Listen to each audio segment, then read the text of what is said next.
Hello, welcome to another edition of the Pace Report. I'm Brian Pace, reporting from Subculture here in New York City.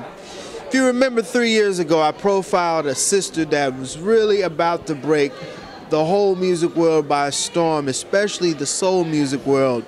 Avery Sunshine continues to be a force in this music industry. In fact, her second album, The Sunroom, really proves that not only is she bringing forth her own original songs, but a lot of women are really in tune with some of the messages of empowerment and hope, as well as struggle, which she conveys in her lyrics and in her performances. Tonight she's performing a very intimate set in which she's talking about the music, she's making people laugh, she's making people cry, as well as she wants people to really leave her shows filled with not only the spirit of God's music, but also the soul. I sat down and we talked earlier about the Sunroom, her second album, as well as talked about the progress. As you might know, she has been opening up for the likes of Kim as well as Babyface, just to name a few. So sit back, relax, and enjoy the sounds of Miss Avery Sunshine, live here on the Pace Report, reporting from Subculture, live here in New York City.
And see the sunshine when the sunshine is not shining. Anybody know what I'm talking about? You know, a lot has happened in the last 3 years since we broke bread. Yeah. I mean, you have the Sunroom, Tom Joyner Morning Cruise, you've got duet with Will Downing on his project. I've been following you. You've been busy. Thank you so much. I appreciate it. Trying to stay busy. Tell me about the concept of the Sunroom. The Sunroom is a collection of songs that just out of our experiences, stuff that we were going through, and we called it the Sunroom because, you know, in your sunroom you can do whatever you want, talk about whatever you want to talk about. You can be unapologetically you in your sunroom, so that's what we call it, the Sunroom. How is this diametrically different from your debut project? Oh God, well, I'll have to say, thought out.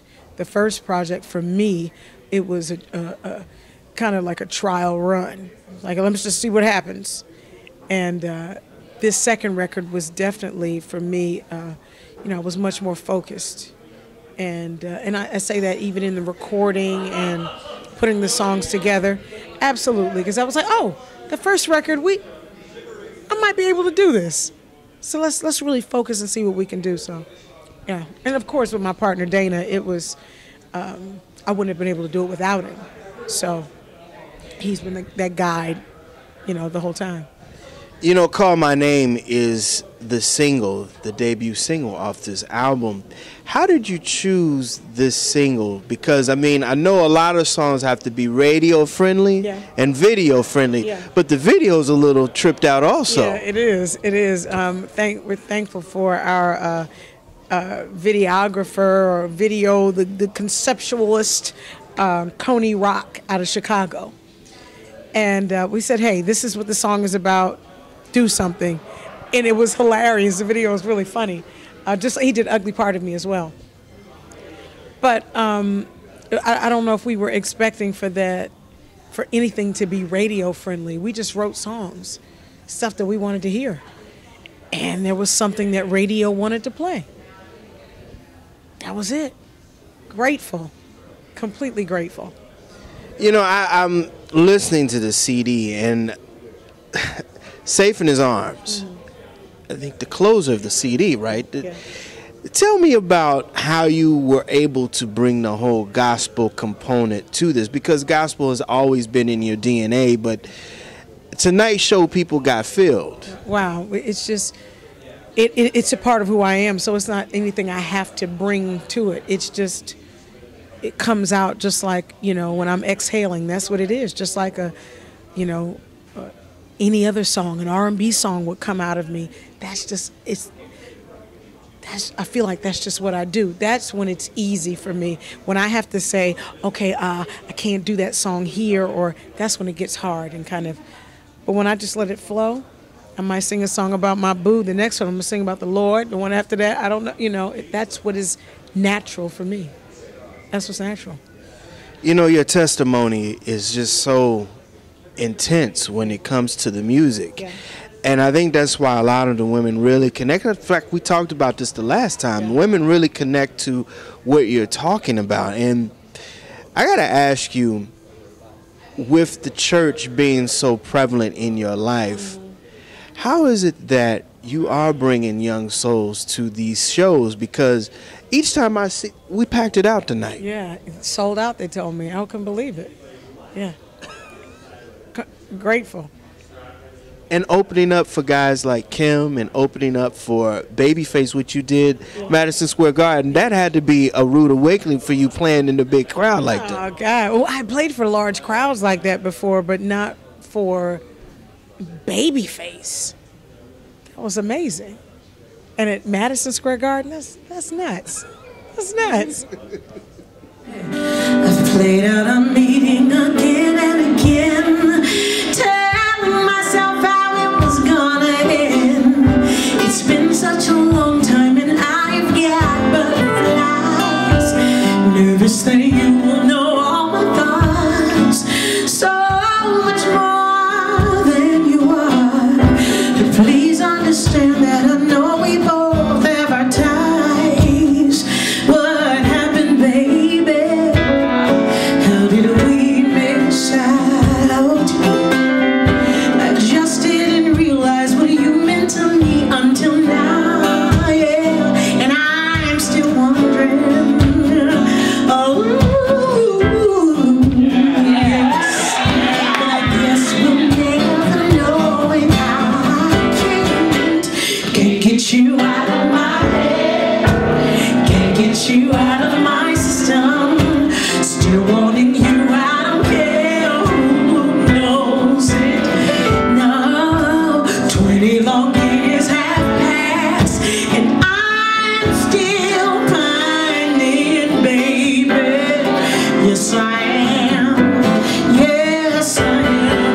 you given this thing much thought at all? Like what would happen if we started to fall in love like we did when we were too young to even know? I wish I could turn back the hands of time. I would have loved you like I was out of my mind. If only I knew what I know now, I'd be fine. What happened, baby? How did we miss out? I wish I could move on, but I can't. I'm perplexed, bewildered, upset, 'cause I can't have you, yeah. No, I can't get you out of my head, can't get you out of my system, still wanting you out of here. Who knows it? No, 20 long years have passed, and I'm still finding. I love that y'all sing with me. Oh, yeah. There's a lady from Atlanta who said, he's leaving. On that midnight train to Georgia. Oh, y'all ain't too young for that, huh? She said, said he's going back to find a simpler place in time. Yeah, he's leaving. This is the complete package musically. And tonight I saw little Al Green and Bill Withers on the guitar. And I said earlier I saw Anita Baker and Aretha Franklin on the piano. Let's talk about the creative process on this. Yeah, I mean, it's really an organic process. I mean, I wish I could tell you we had some specific thing that we do. Our rule of thumb is just do music that you like. You know, do you like it? Does it feel good to you? Then that's what we're gonna do, and that's it. And hopefully people dig it. And if they don't, at least we like it. But thankfully, people tend to dig it. Avery said something very important earlier in the interview about understanding the business side as an independent artist. Your hands are tied because you got to do social media, you got to do the writing, you got to do the mastering. Right. Give people who want to be independent artists the leeway and the advice that you are going through right now. Sure. I would say the main thing is take your ego out of it, and then talk to people, ask questions, ask people that have done these things before that you know, and really just get in the way of thinking of just, you know, what do I need to do to get to the end of it. Take your ego out of it, though, because once your ego gets into it, then you start doing stuff that may or may not make business sense, you know, but you have to think of yourself as a business. It's more than just singing well. It's more than just playing well. You have to make music that's palatable for your audience, as well as think of yourself as an entrepreneur, and it's a real business. Avery, you are focusing more on the singing side and the songwriting side. How do you guys bump heads? Because I know there's a lot of bumping of heads when you're doing this. It's not a whole lot, and I think that's why we work so well together. It just we kind of know who's in what lane, and we're grateful for that. I think that's why we do it, because it's so easy. It just worked out like that. It just was natural for Dana to handle all the business and mix the record and record it and engineer. Those were his, you know, that's where he was an expert. And I can't say I was an expert in music. He just does a whole bunch of stuff really well, and it just works. I know that's a really bizarre answer, but it just works. At the moment that it gets hard, we're like, I don't think that especially when you're creating, it should not be like pulling teeth. It really should be organic and smooth and easy. And I just don't believe that you have to be broken down to create something. I don't believe that. And we get some great stuff out of our pain, but it doesn't have to be that way. The Sunroom is really an amalgamation of, like she said, experiences. Compare and contrast this record with the first record you guys put out. Sure. So I think we went into this record with a little bit of experience on what to do, maybe what not to do, a little bit more know-how. But honestly, the approach was the same. It was just like, let's just make records that feel good to us. And we recorded a bunch of records, and we picked, 12 or 13 records, and that was it. The upcoming song, the new song that you guys performed tonight, there's a lot of fire in this, a lot of soul in this. You're keeping that soul tradition alive at a time when everybody's kind of selling out. This has got to be very, very going against the grain for you guys. No, it's not going against the grain for us because, again, we took our ego out of it and we just decided to make the stuff that we liked. And it's a business, but the music itself is art in the sense that it's a representation of what we really want to do. And so, no, if we're going against the grain, it doesn't feel like it. We're going with the grain, actually. Our own grain, though, not somebody else's grain. Yeah. Last question, and Sure. we're done. You guys are doing the independent route, but you guys have been playing a lot of big venues. Yeah. You guys finding that you're working extra hard now to get your name both here and abroad, like your European fans versus American fans? I'll let Dana answer. You know what? It's funny because I don't feel like we work hard. We just try to have fun and have a good time and let that emanate out of it. And I mean, we move around a lot, we travel a lot, we plan hard, and we have a great team that keeps us working. But I mean, we're just doing what we love to do. I was sitting somewhere one day and I was almost about to complain, and I thought to myself, gee, how can I complain? I'm doing what I love for a living. So that's really what it is. We're just doing what we love. So it's not even like working hard our work. I've worked hard before. I've done roofs and I've sat in a cubicle before. This is not hard work. This is what I love to do. I had to be careful saying that. I would almost do this for free. Don't let her hear that. I would almost do this for free because I just love what we do, but it's not hard work, but I understand what you mean. We are working hard. We're trying to get as many places as we can get because we understand the value of getting in front of people and letting people experience what we do. And we're just so thankful to God that we're able to do that. Well, that's it. That's it. I guess life has gotten in the way. Yes. How in the world could this happen to us?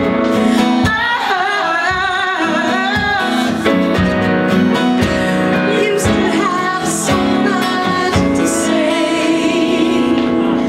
Tell me, babe, when was the last time you called me calling?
a very, very important component in your musicianship is the piano. And I think of Roberta Flack, I think of Alicia Keys, John Legend, Aretha Franklin. That element of soul music is almost extinct, and you're bringing another fire, and you're burning them keys up, and you're singing too. Tell me how that is, because singing and playing are very, very difficult. Yeah, I don't know that. It's just been natural for me, I have to be honest, so I don't know. It's like, you know, I know what you mean though. When I try to play the guitar, I can't get any sound out of guitar. None. So I get it in that it, you know, but I don't know. It just happened. It's not something that I said, well, you know what, I want to play and sing. One day I was doing it. I know that sounds so bizarre, but I was. One day I was playing the piano, reading, directing choirs, you know, singing. It just happened. That's one of those things that you know that when your path has really been paved for you and you look back on it, it's like, how did I do that? I have no idea. I couldn't even tell you. I'm just grateful. That'll do it again for another edition of the Pace Report. Reporting from Subculture here in New York City. I'd like to personally thank the talented Avery Sunshine for her time. Also the staff and management here at Subculture for the warm hospitality. And I also like to personally thank Fiona Bloom for arranging my time with Sunshine here this evening. As always, please visit my website, www.thepacereport.com, for my weekly column as well as my past segments. Until next time, remember, if it's in the groove, it'll make you move. Till next time, peace. I guess life has gotten